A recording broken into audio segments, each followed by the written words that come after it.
The Diamond Disruptor is a free podcast with no ads. Please hit subscribe now on your chosen platform and rate and review our show. The people that haven't heard about lab-grown diamonds or really don't know what they are really stuck in an old mindset. And you know what? This is one of those product categories where monthly the numbers are changing. Laboratory-grown diamond or a created diamond is chemically, physically, optically, atomically the same as the diamond mined from the earth.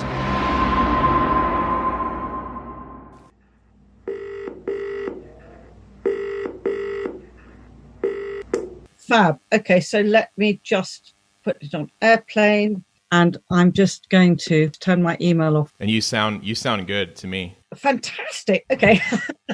So we can, I am recording as of now. So whenever you're ready, just shoot. Well, how do you guys do your show? With Squadcast, it's quite clunky and quite difficult.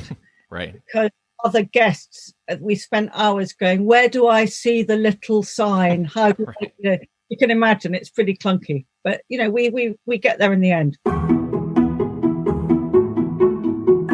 Hi, welcome to Lockdown Culture, the new podcast from Country and Townhouse with me, Ed Vasey. I am no less than the culture editor of Country and Townhouse magazine, and every week while we are in lockdown, I'll be discussing my top cultural picks with my old friend and associate, Charlotte Metcalf, who is also involved with this wonderful magazine, Country and Townhouse, because she is the associate editor. Hello, Charlotte. Hello, Ed, and I'm absolutely delighted to be launching this podcast with you. Today, on the Diamond Disruptor podcast, we examine how culture has been affected by COVID-19 and how cultured diamonds play an important role in a chat with Charlotte Metcalf, renowned documentary filmmaker and associate editor of the UK's Country and Townhouse magazine, a premier periodical examining culture and fashion. First, some Diamond Disruptor housekeeping. It's been a while since our last episode, Controversy Part 1, which examined the controversial DPA report, paid for by the mined diamonds industry, in which we brought to light the biased elements of that report. After all, it states that mining for diamonds and the stones that process yields is actually better for the environment than culturing diamonds. We encourage you to do your own research to see the truth, that cultured diamonds creation is the most environmentally responsible option for diamonds now and for the future. And in our next episode, Controversy Part 2, debuting next week, we'll be speaking with Dr. Salim H. Ali, Blue and Gold Distinguished Professor of Energy and the Environment at the University of Delaware, who further underlines the indispensable value of cultured diamonds, and to further examine that contested DPA report. Don't miss it, and make sure you don't by subscribing to our show. And now, where has COVID left Larkin Berry? On Monday, June 15th, Larkin Berry's flagship brick and mortar in London reopened its retail space for in-store shopping. This amidst remaining concern over the continuing presence of the COVID-19 virus. At the time of this podcast release, there have been over 8 million coronavirus cases recorded worldwide and nearly 450,000 deaths. COVID-19 is serious, and Larkin Berry's store is taking the utmost care in keeping customers safe. A world of wearing masks, social distancing, frequent hand washing, and sanitizing is what we've all become accustomed to for months now. And as physical retail and generally sharing public space again resumes, there are questions that need answering. When will things feel normal again? Is the retail space as we commonly knew it change forever? Will the time we've had to reflect result in we humans taking more care toward our environment? Country and Townhouse magazine associate editor Charlotte Metcalf joined me via Zoom, which thanks to the podcast gods went smoothly, to talk about her background, COVID, and her new podcast examining pop culture in the world of epidemic isolation. It's called Lockdown Culture, and you can find it on iTunes and Spotify. So you and Ed Vasey, the culture editor of Country and Townhouse, just started a podcast called Lockdown Culture. How did your show come about? It came about because I've known Ed for years and years. So I met Ed when he was years ago, long before he was Minister for Culture, and he was our longest ever serving Minister for Culture. He was really popular and good at it. But I met him when I was still making political documentaries, and I met him around then when I was doing a film about our former leader of the opposition, William Hague, and we became friends. And then I interviewed him for Country and Town House, and then I asked him to come and chair our annual panel at the wonderful Hay Festival that's happening just around now. And he was really good at that. We go there as a magazine every year and have a panel where we talk about great British brands. And he was great at that. So our editor invited him to be the culture editor. And then when of the magazine, and then when lockdown happened, Ed and I just went, this is crazy. You know, we've all got to get more digital and have more fun. And so we started the podcast. It's just been great fun. So we cover everything from books to Netflix to art to everything that's coming at us digitally. And so far, so good.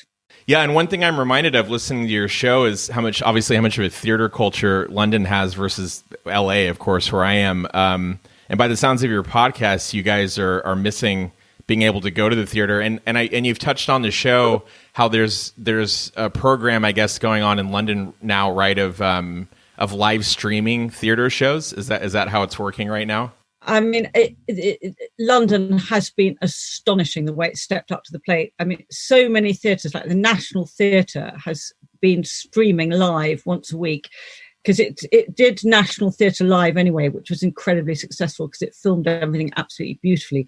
So it's now started streaming that free. Once a week, you get a different fantastic top hit. So, you know, we've had things like Frankenstein with Johnny Lee Miller and Benedict Cumberbatch in it, and all sorts of fantastic shows that people might have missed have been streaming live once a week, and they don't charge for it, but it's amazing how generous people have been and how much money they've managed to raise, because I think people really want to support them.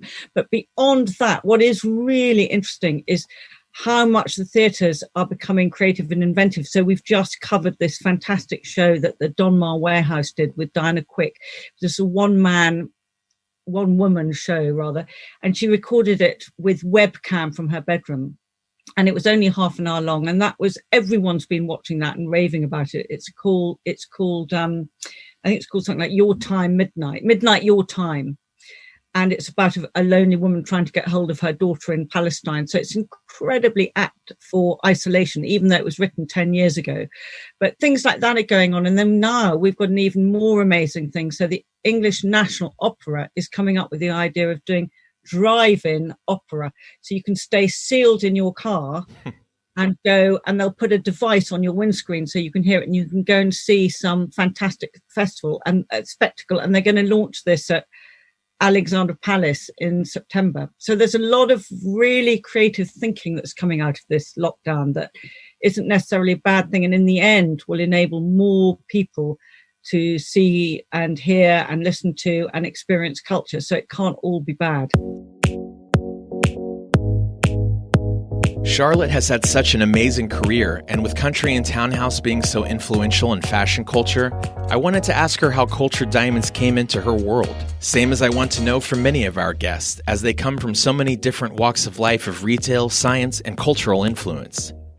I want to talk about Larkin Berry and how you guys took notice of it. Country and Townhouse picked Larkin Berry to be one of your great British brands of 2020, and they're very proud. When did you first take notice of cultured diamonds in general as an evolving tech? Well, I think personally, I've always been really fascinated by jewelry and mining for jewels and gold and that kind of thing, and its impact on not just the environment but on people, because having made so many documentaries all over Africa, I've long been really super conscious of blood diamonds and all that kind of thing.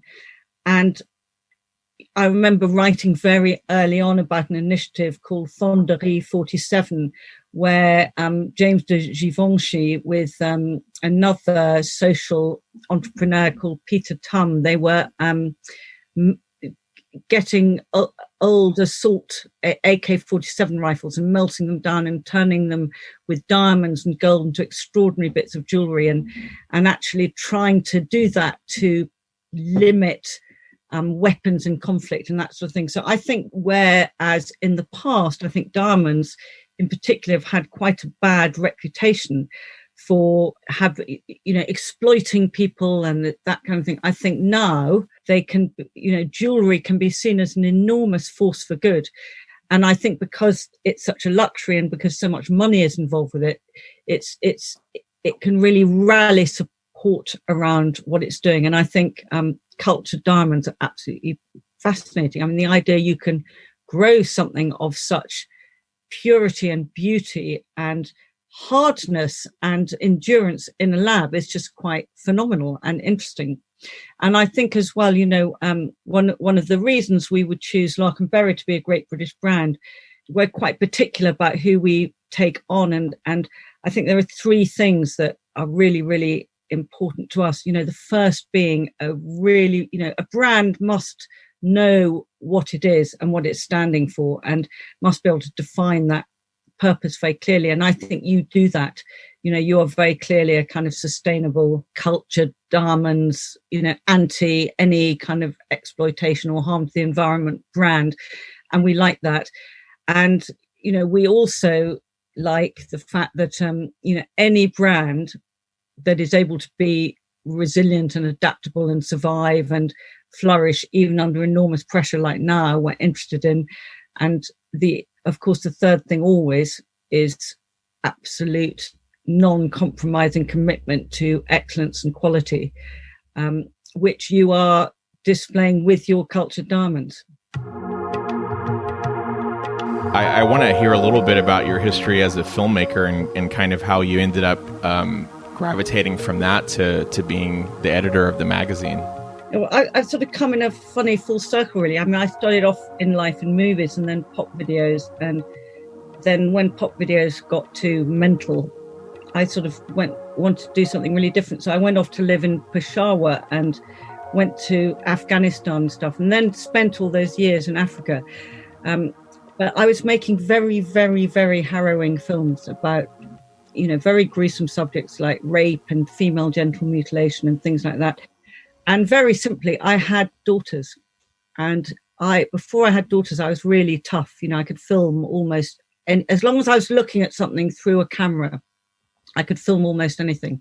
Right. I really kind of, I won't say hard-hearted, but I could do it. But as soon as I had daughters, I mean, they say motherhood changes you, but oh boy, I just became a complete mess.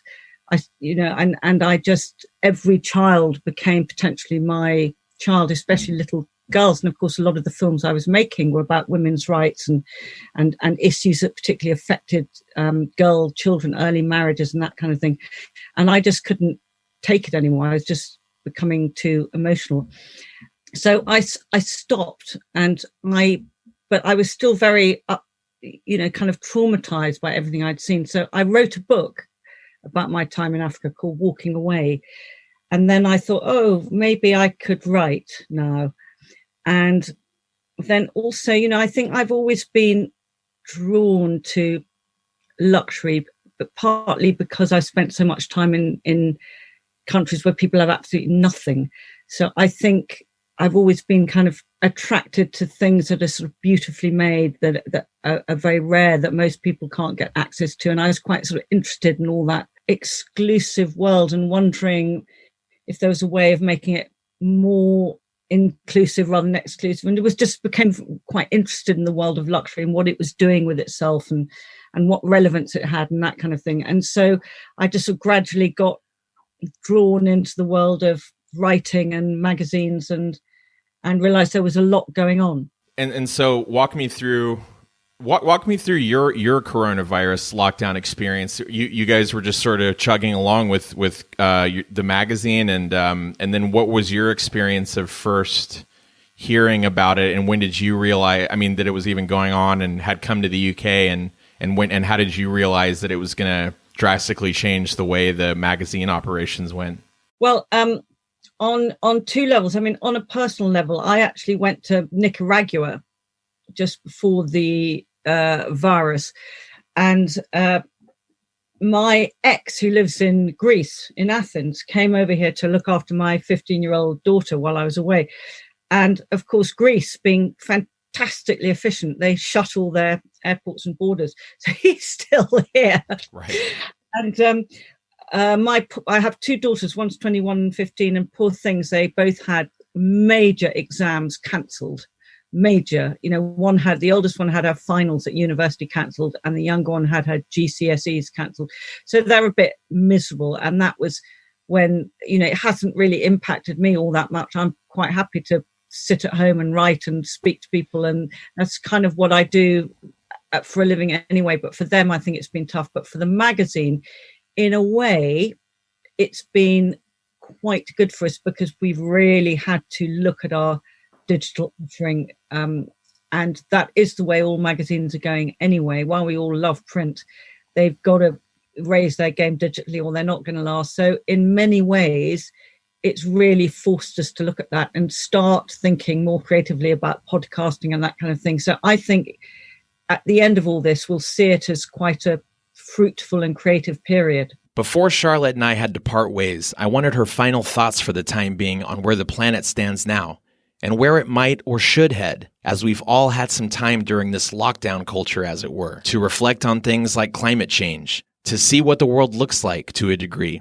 as we've been forced to give the planet a pause from our regular traveling habits as humans. So you're asking absolutely the right question, which is because I'm completely passionate about climate change. And I was interviewing a futurist called Mark Stevenson the other day, who described this as a training day for climate change. And, a lot of people are talking about stuff like this is the great humbling of capitalism.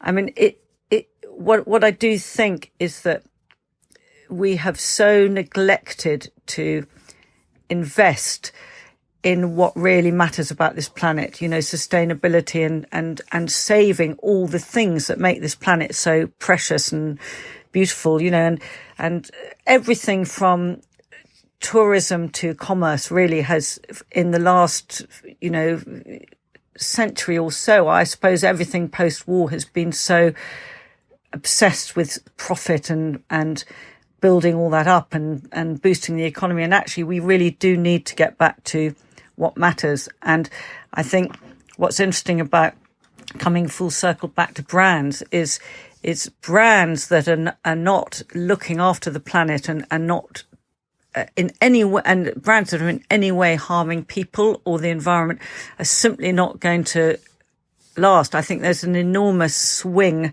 on the behalf of all consumers everywhere that we really do need to sit up and take notice, because we might not have a planet if we carry on like this. And I think we have taken stock of that. And I think that brands who have had to fight their way through coronavirus are now going to see that as soon as this is over, the next step is to work out how they're going to deal with the realities of climate change, because there are lots of all kinds of very serious physical realities they've got to think about. You might have an office in a floodplain, or you might have a warehouse in an area that's going to be prone to forest fire. You might have, an environmental activists are getting more and more, are going to likely to be attacking more and more businesses that they perceive to be doing harm to the environment. So I think all businesses and brands everywhere are going to have to really wake up to this, and only those that are really, really committed to saving what's left of this beautiful place that we're living on are the only ones that are going to survive and last and thrive, I think. Thanks to Charlotte Metcalf for her amazing insight. And again, check out she and Ed Vasey's Lockdown Culture podcast on iTunes and Spotify. Tune in next week for our talk with Dr. Salim H. Ali, when we'll again examine controversy in diamond mining. We plan on this episode of the Diamond Disruptor being just the beginning of exploring where fashion and luxury retail and diamonds are heading now, in what we may tentatively be calling a post-first wave of COVID-19 world, where things are slowly resuming normality. Larkin Berry wants everyone to learn more about cultured diamonds, the more environmentally responsible option in diamonds. We want everyone to know you have a choice now in buying luxury jewelry, and that there is only one choice that's truly sustainable for the future, and that's cultured jewelry, whether it's diamonds, emeralds, or sapphires. Subscribe to the Diamond Disruptor on your chosen platform for podcasts, and please rate and review us. Go to larkinberry.com to see the brand's jewelry. and follow Larkin Berry on social media @LarkinBerry.